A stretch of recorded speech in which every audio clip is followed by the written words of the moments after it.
안녕하세요. 오늘도 사연살롱을 찾아주셔서 감사합니다. 저는 평범한 40대 가정주부입니다.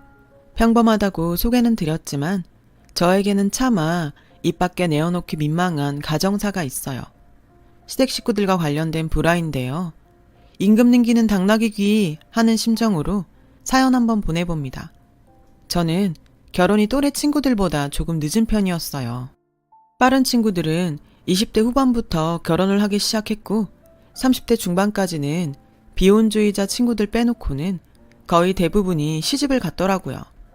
30대 중반을 막 넘어설 무렵까지 저는 혼자였죠. 큰 이유도 거창한 목표도 없었습니다. 그냥 그때까지 제 짝을 만나지 못했을 뿐이었죠. 그러거나 말거나 친정 부모님은 저희 이름 앞에 노처녀라는 타이틀이 붙게 되자 마음이 급해진 모양이었어요. 지인의 먼 친척들까지 다 뒤져낸 끝에 저에게 선자리를 제안하셨죠. 맙소사, 시절이 어느 시절인데 선이라니요. 소개팅도 아니고요. 그래서 저는 냉큼 아주 신나서 선자리에 나갔습니다. 말씀드렸잖아요. 시집을 안 간 데는 큰 이유가 있는 것이 아니었다고요. 그냥 제 짝을 만나지 못했을 뿐. 약속 장소에 도착하니 맞선남이 먼저 와서 기다리고 있더군요. 겨우 이름만 주고받은 뻘쭘한 순간이었지만 솔직히 마음에 들었습니다. 젠틀하고 직업? 솔직히 범죄자만 아니면 되지 싶었고요. 무엇보다 탈모도 없이 사지가 아주 멀쩡한 남자였어요. 마음에 들기는 했지만 걱정도 살짝 들었습니다. 저런 남자가 왜 아직 혼자지? 혹시 숨겨둔 하자 있는 거 아니야? 한번 갔다 왔던지 하는 걱정들이었어요. 어차피 서로를 탐색하라고 주어진 시간이었으니만큼 제 생각 그대로를 물어보기로 했습니다. 왜 아직 혼자세요? 글쎄요. 어쩌다 보니 아직 제 짝을 못 만났다고 해야 할까요? 아, 네. 혹시 지금 꼭 미리 하시고 싶은 말씀 같은 건? 걱정하시는 그런 거 없습니다. 정말로 아직 인연을 못 만났을 뿐이에요. 그렇다면 안심이고요. 나오시는데 부담스럽지는 않으셨어요? 부담스러워야 하나요? 네? 신나서 나왔습니다. 진짜로요. 나와 똑같은 사정에 나와 똑같은 생각으로 선자리에 나왔던 그 남자. 예스, 이 사람이다 싶었어요. 그리고 역시나 저희는 아주 잘 맞는 커플이 되었어요. 넥타이 취향, 입맛 하나하나, 계피 알레르기가 있는 것까지. 하늘이 이 사람을 제게 주시려고 그 긴 시간 동안 연애 가뭄을 일으키셨구나 싶었습니다. 남자친구도 같은 생각이었다고 했어요. 저희의 나이가 나이였던 만큼 당연히 결혼을 전제로 한 연애였고요. 알 거 다 아는 성인들이니 진도도 쭉쭉 빠졌고요. 진도란 진도는 속전속결로 다 빼놓았으니 다음은 결혼이죠. 결혼 준비도 후다다닥 진행되었습니다. 물론 후다다닥이라고 해서 대충 아무렇게나 준비한 것은 아니었어요. 저희 부부가 워낙에 죽이 잘 맞아서 흔한 예비신랑 신부가 겪는 싸움 같은 것이 없었을 따름이죠. 상견례도 무척 순조로웠어요. 분위기도 하하호호 좋았고 음식도 두 집안 모두의 입맛에 잘 맞았어요. 무엇보다 양가 부모님 모두가 저희의 결혼이 더 늦어지면 어쩌나, 쟤들 저러다 도중에 헤어지면 어쩌나 걱정들이 얼마나 크고 깊으셨던지 친정 엄마와 시어머니께서는 서로를 부둥켜 안으며 펑펑 눈물까지 쏟으셨어요. 이렇게 만나게 되어서 너무 반갑습니다, 사돈.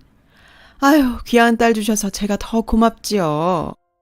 혼자 키워낸 막내 아드님 장가 보내는 심정이 얼마나 기쁘실까요, 그래. 해가면서 말이죠. 저는 그런 양가 어른들의 모습에 적어도 시집살이는 없겠구나. 속으로 안도의 한숨을 내쉬었어요. 물론 시집살이는 없었습니다. 그놈의 시집살이는. 없기는 없었어요. 없는 대신 다른 흉측한 무언가가 저희 부부를 기다리고 있었지만요. 사건은 저희 부부가 신혼여행에서 돌아오던 날 발생했습니다. 저희 부부는 당연히 시댁에 인사를 드리러 갔죠. 인사를 받기 위해 시아주버님과 손윗 동서가 시댁으로 찾아왔고 원래도 술을 잘 못하던 남편은 저녁 식사 자리에 반주 몇 잔에 취해서 잠들었어요. 그 틈을 타서 시댁의 추악한 마수가 저에게 뻗쳐왔어요. 시어머님께서는 찻상과 시아주버님 내외 그리고 잠든 남편을 자리에서 물려놓으시고는 저에게 조심스레 말씀하시더라고요. 예, 새아가, 너도 이제 우리 가족이니까 이 정도 부탁은 할 수 있는 거잖니? 무슨 어려운 일 있으세요? 이따마다 내가 아주 밤잠을 설칠 지경이다. 말씀하세요. 제가 들어드릴 수 있는 일이면 얼마든지 도와드릴게요.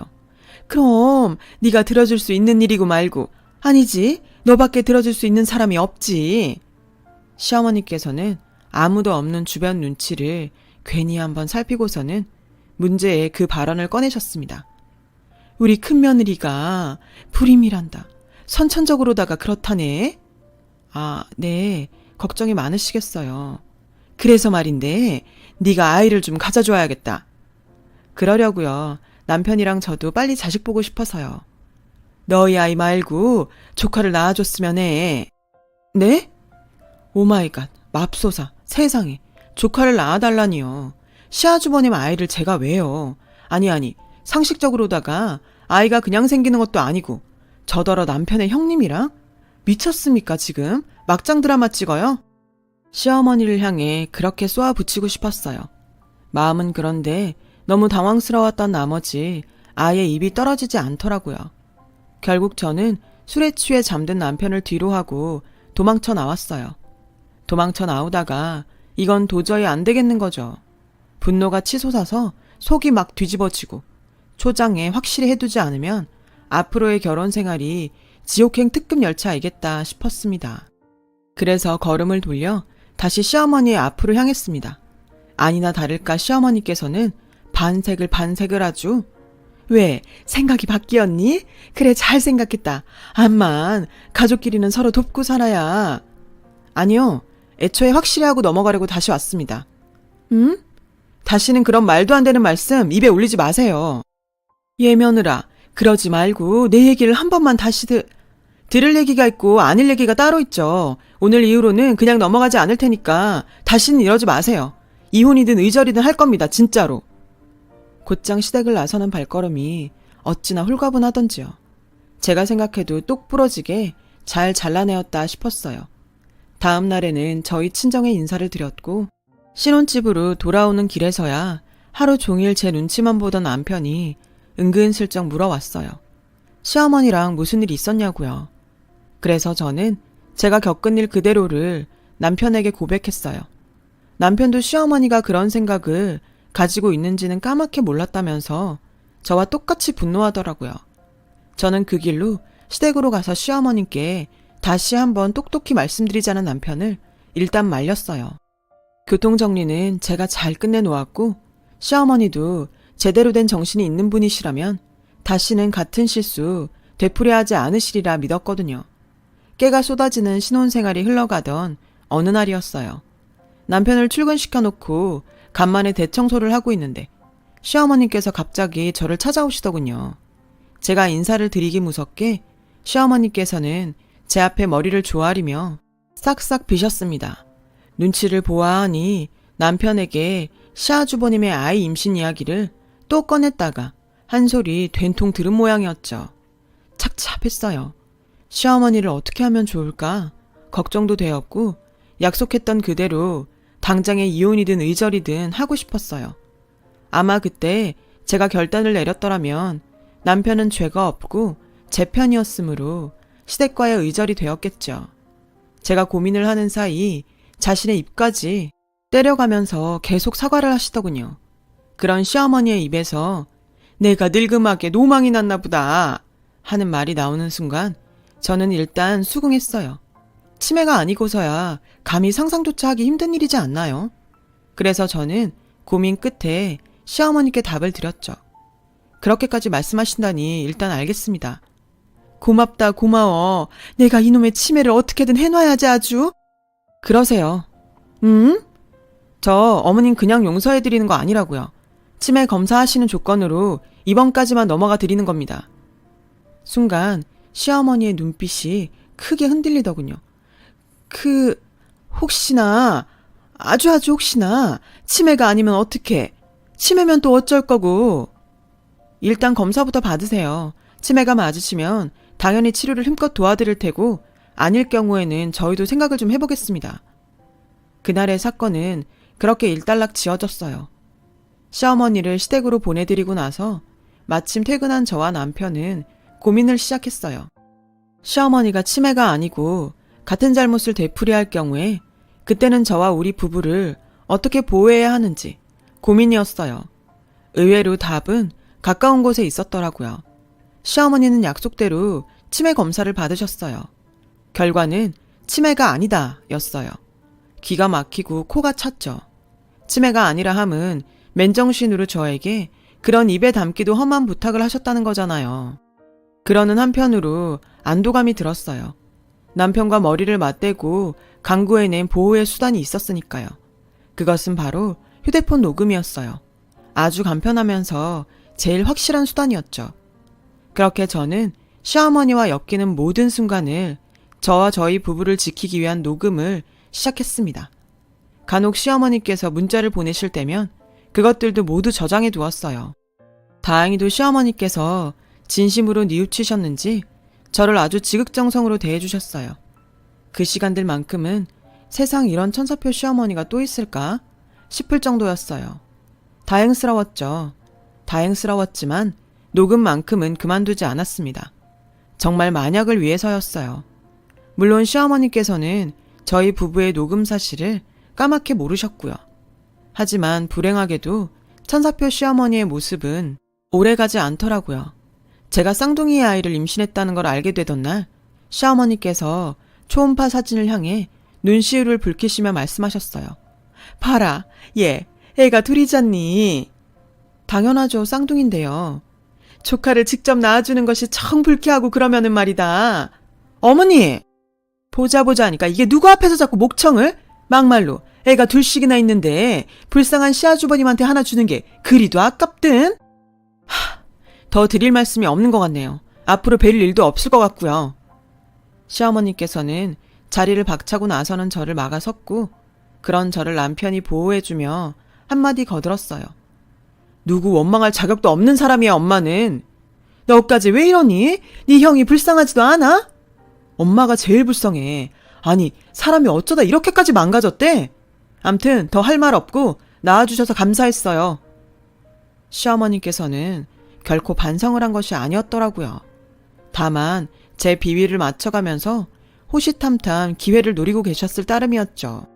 그러던 중에 쌍둥이 소식이 들렸으니 옳았구나 싶으셨던 모양이었습니다.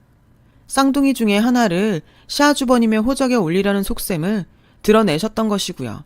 옳았구나는 무슨 조카를 임신하라고 하는 거나 쌍둥이 중에 하나를 내놓으라고 하는 거나 둘 다 똑같이 폐륜이잖아요 그거. 당연히 저희 부부는 시어머님과 의절했어요. 그러자 이번에는 시아주버님 내외가 찾아와 굽실굽실 사과를 하더라고요. 저희 부부는 시아주버님 내외를 굳이 내치지는 않았습니다. 시어머님 혼자서만 입에 담으셨던 생각이고 행동으로 옮기려고 하셨을 뿐이지 시아주버님 내외는 아무 잘못이 없었으니까요. 자신들의 불임을 저에게 털어놓은 적도 없는 만큼 시어머니의 행동과는 아무런 관계가 없는 분들이셨어요. 다만 혹시나 모르는 일들이었기에 저희 부부는 녹음의 대상을 시아주버님 내외로 확대했습니다. 시아주버님 내외는 시어머니의 잘못을 대신 갚아주기라도 하려는 듯 임산부인 저를 잘 챙겨주더라고요. 남편과 죽이 잘 맞았던 것처럼 시아주버님 내외와도 아주 잘 맞았습니다. 특히나 손윗 동서가 같은 여자의 입장으로서 시어머니의 행동에 상처받은 저를 따뜻하게 위로해 주었고 이런 말까지 해주더라고요. 언제든 말만 해. 동서가 원하면 우리도 같이 이절할게. 아니에요. 말씀만 해도 감사한데요 뭐. 그래도 힘든 거 있으면 얘기해. 친언니다 생각하고 우리끼리는 아무 문제 없잖아.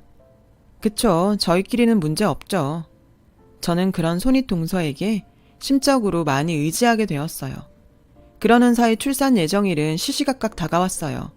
만삭이 되었을 무렵부터는 한동안 잠잠하던 시어머니께서 자꾸만 연락을 해오기 시작했어요. 저희 부부는 시어머니의 전화를 받기는 받았죠. 대신 예, 아니요 하는 식의 단답형 답변만 했고 모든 통화는 녹음되고 있었고요.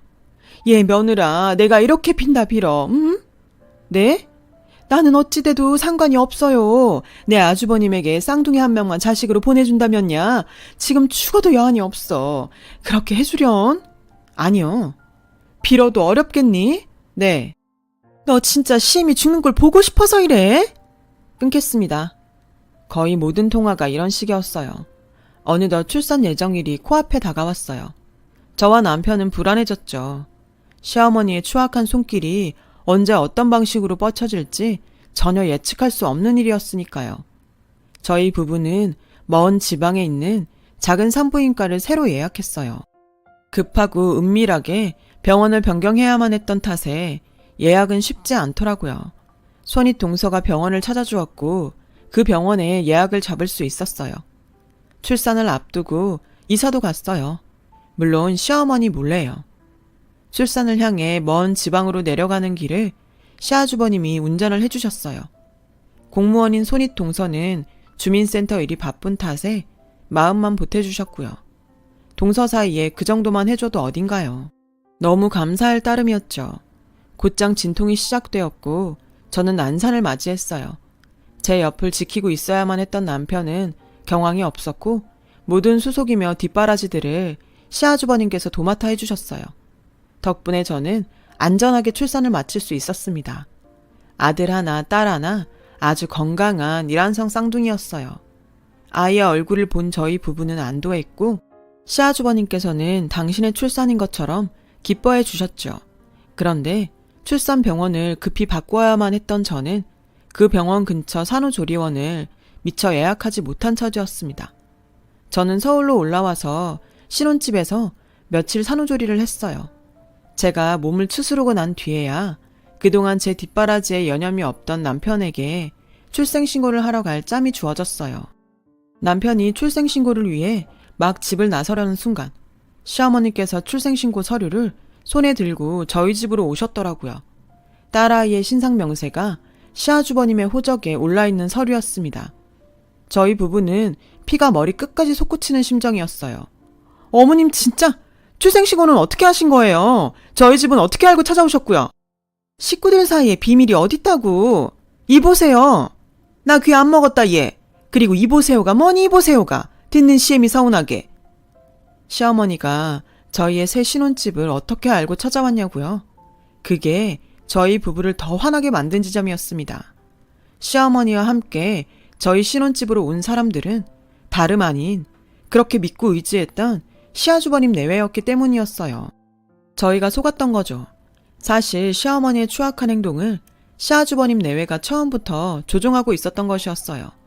신혼여행을 마치고 돌아오던 날 시아주버님의 아이를 임신해달라는 얼토당토 않은 요구부터 쌍둥이 중 하나를 시아주버님의 자식으로 넘기라는 먹같은 요구까지, 심지어 새 산부인과 예약부터 난산인 저를 지켜주었던 것들을 포함한 모든 것들이 거짓이고 위장이었어요.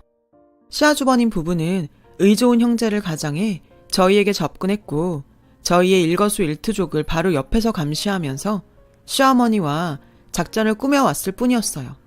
그 결과물이 시아주버님의 호적으로 출생신고가 되어버린 딸아이였고요. 뻔하죠. 주민센터 공무원인 손윗 동서가 직접 출생신고를 했다는 거. 저희 부부가 상황 판단을 막 마칠 무렵 시어머니께서 신혼집을 향해 억지로 들어오려고 하셨어요. 물러서세요. 출입 거부합니다. 왜? 내가 못할 짓이라도 하고 있다든? 당연히 못할 짓이죠. 제 아이잖아요. 출생신고 다 조작이고요. 그래, 조작이지. 조작이면 뭐 어떻니? 법적으로 네 시아주버님 딸이야 이제. 대한민국 법이 그렇게 우스우세요? 까따부터 시간 끌 것 없어. 비켜라. 내 소녀는 내가 데려가마. 말씀드렸어요. 출입 거부한다고. 계속 우기시면 법에 따라 처벌받으실 수 있습니다. 제가 문을 닫자 그 자리에 있던 시댁 식구들 모두가 강제로 문을 열어 젖히며 집으로 들이닥쳤고 남편은 딸아이를 그들의 소나기에 빼앗기지 않기 위해 몸싸움을 벌였죠. 그러면서도 남편은 아기를 안고 있었기 때문에 그들에게 손 한 번 올리지 못하고 매질을 꿋꿋하게 이겨내가며 아이를 안고 오직 몸으로만 버텨내더라고요. 저는 슬쩍 문자 메시지를 보내 경찰에 신고했습니다. 미처 10여 분이 되지도 않았는데 경찰들이 도착하더라고요. 신혼집을 무리까지 해가면서 파출소 근처로 옮긴 보람이 있었습니다. 하지만 경찰은 어디까지나 중립이더라고요. 딸아이의 출생신고 서류가 시아주버님의 아래로 되어 있었기에 경찰은 딸아이의 거취에 대해 시댁편을 들어주어야만 하는 입장이었어요. 코웃음이 절로 나오더군요. 차곡차곡 쌓아놓은 녹음 파일들이 바로 이런 때 써먹으라고 준비해둔 것이었으니까요. 저는 그동안의 모든 내용, 여러분들께서 알고 계신 모든 사실관계, 그대로가 담긴 녹음 파일들을 경찰들에게 모두 들려주었어요. 경찰분들은 저희 부부에게 처벌을 원하시냐 물었고 저희 부부는 흔쾌히 고개를 끄덕였습니다. 경찰은 시댁 식구들을 사문서 위조 및 교사 현행범으로 체포하였고 저는 경찰차에 오르는 시댁 식구들에게 얘기했어요. 난 그렇게 배웠어. 사람한테는 내가 할 수 있는 최대한의 예의를 갖춰서 대해라. 그게 도리다. 하지만 인간 아닌 것들에게는 내가 할 수 있는 최대한의 수단을 모두 동원해 응징해라. 그게 정의다. 그리고 난 배운 거 그대로 써먹는 스타일이야. 그러자 시댁 식구들이 동네가 떠나가라 저에게 욕설을 퍼부었습니다. 그 바람에 동네 사람들이 모두 나와 제가 욕을 먹는 광경을 목격하게 되었고 저는 아무 대꾸 없이 그 현장을 동영상으로 촬영하기 시작했어요. 사문서 위조 및 교사 혐의에 이어서 명예훼손까지 성립되는 순간이었죠. 그들을 경찰서로 보낸 즉시 저와 남편은 조작되어 올라갔던 딸아이의 출생신고를 바로 잡았어요. 그리고 그들이 저희 부부와 딸아이의 인연을 쥐고 흔들었던 것에 대해 철저한 응징을 시작했죠. 딸아이의 거짓 출생신고를 올린 것에 대한 부분부터 고소를 시작했어요. 그 결과가 나올 때쯤 명예훼손에 대한 고소장을 넣었고 또 결과가 나오던 날에 바로 가택침입에 대한 고소장을 넣었습니다. 남편을 폭행한 사실에 대한 폭행죄 고소장도 넣었고 딸아이를 억지로 데려가려 했던 행동들에 대한 납치 미수까지. 한 사건의 결과가 나올 때마다 매번 꼬박꼬박 새로운 혐의로 고소장을 넣어드렸어요. 처음에는 가벼운 벌금형이었던 것이 다음에는 더 큰 벌금형이 되었고 또 다음에는 더더욱 큰 벌금형, 그리고 마침내는 다수의 벌금형이 누적된 것에 대한 가중처벌이 되었고 추악한 시댁 식구들 전원은 지금 교도소 콩밥을 잡수고 계세요. 시댁 식구들이 교도소에 수감되던 날 남편이 묻더라고요. 자기야, 여기서 멈출 생각이야? 당신은? 전혀. 형사소송 끝났으니까 이제 민사소송 시작해야지. 저번처럼 한 소송 끝날 때마다 다른 소송 넣으면서 피말리게? 말해 뭐해. 피말리는 것도 피말리는 거고 10원짜리 한 장까지 따박따박 받아낼 거야. 짐승만도 못한 추악한 것들에 대한 저희 부부의 정의구현은 오늘도 현재 진행형입니다. 입에 담기도 남사스러운 사건을 겪으면서 괴롭기도 많이 괴로웠지만 저를 사랑해주는 남편, 영원한 내 편이라는 확신을 주는 계기가 되기도 했어요. 우리 부부는 더 단단해졌거든요. 쌍둥이 잘 키워낼 자신도 있습니다. 우리 가정을 행복하게 잘 지켜가보겠습니다. 제 이야기를 들어주셔서 감사해요. 항상 건강 조심하시고 즐거운 하루 되세요. 여러분, 사연 댓글에 응원과 현명한 조언 부탁드려요. 좋아요와 구독은 저에게 큰 힘이 됩니다. 오늘도 좋은 일 가득하세요.